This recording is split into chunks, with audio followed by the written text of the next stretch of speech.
Bismillahirrahmanirrahim. Assalamualaikum dan selamat sejahtera kepada tuan dan puan. Nama saya Adi Rosdi Firdaus Binyiki alias Adin.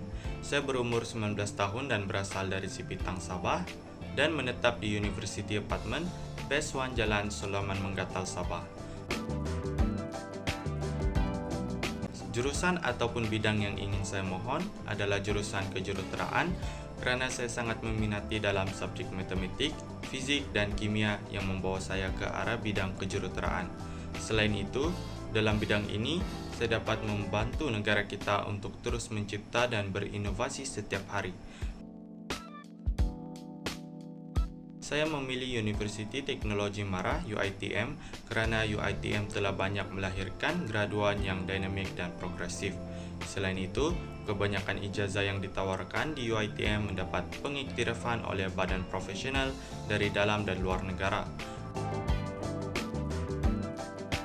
Kemahiran ICT seperti Microsoft PowerPoint, Microsoft Word dan Microsoft Excel merupakan kemahiran saya dan saya menguasai kemahiran ini dengan sangat baik dan cemerlang. Saya juga mahir dan fasih dalam berbahasa Melayu dan Inggris. Saya seorang pelajar yang berdisiplin, bekerja sama, berusaha keras, berakhlak mulia dan bertanggung jawab. Sekiranya saya diberi peluang untuk memasuki universiti ini, saya dapat melihat diri saya menjadi seorang jurutera mekanikal dalam perindustrian minyak dan gas. Saya ingin ucapkan ribuan terima kasih kepada Tuan kerana telah memberi peluang kepada saya sebagai calon pilihan untuk kursus pengajian kejuruteraan di Universiti Tuan dan Puan.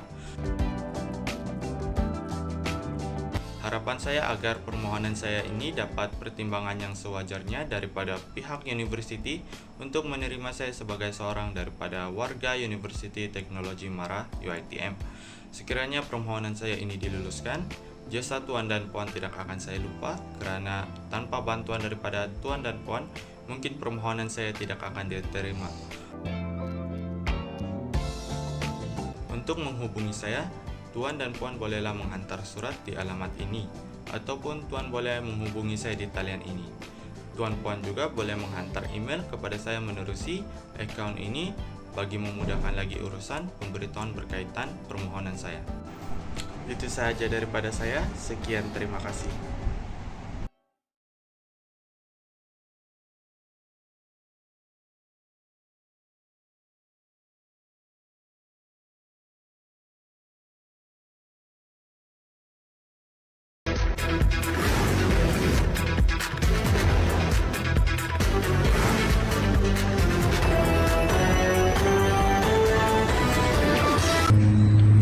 Assalamualaikum dan selamat sejahtera saya ucapkan.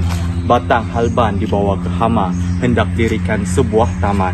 Bahasa kebangsaan milik bersama, kita ungkapkan sepanjang zaman. Tahukah anda bahawa bahasa Melayu pernah menjadi bahasa lingua franca sewaktu zaman kegemilangan Kesultanan Melayu Melaka? Melayu digunakan secara meluas oleh semua pedagang dari pelosok dunia serta dianggap sebagai bahasa komunikasi antara bangsa. Seiringnya masa berlalu, bahasa Melayu kini tidak lagi menjadi bahasa lingua franca, melainkan menjadi bahasa kebangsaan dan telah termaktub dalam perkara 152 Perlembagaan Malaysia. Dalam tahun-tahun menuju kemerdekaan, kesedaran telah timbul di kalangan pemimpin dan juga rakyat tentang mustahabnya satu sistem pendidikan kebangsaan. Justru, lahirlah satu dasar pendidikan kebangsaan melalui Penyata Razak 1956 dan dimaktubkan dalam Ordinan Pelajaran 1957. Dasar pendidikan ini disemak semula pada tahun 1960 dan menghasilkan laporan Rahman Talib yang kemudiannya dimaktubkan dalam Akta Pelajaran 1961. Pada tahun 1974, sebuah jawatan kuasa kabinet telah ditubuhkan untuk mengkaji semula dasar pendidikan dengan matlamat untuk melahirkan satu masyarakat yang bersatu padu agar pembangunan negara dapat dicapai. Menurut Akta Pendidikan 1996, kedudukan bahasa Melayu diperkukuh dengan memperuntukkannya sebagai bahasa pengantar utama dalam sistem pendidikan kebangsaan. Jika kita telusuri dengan lebih lanjut, negara kita terdiri daripada rakyat yang pelbagai bangsa dan agama di mana kita memiliki bahasa ibunda yang berbeza-beza. Namun, bahasa Melayu telah menjadi bahasa penghubung dan pengantara untuk kita berkomunikasi antara satu sama lain.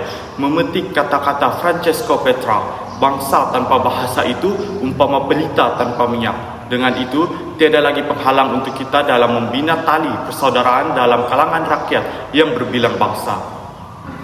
Sebagai penutup kata, bahasa Melayu sebagai bahasa kebangsaan tidak akan menghapuskan jati diri bangsa yang lain ataupun mengutamakan kaum Melayu.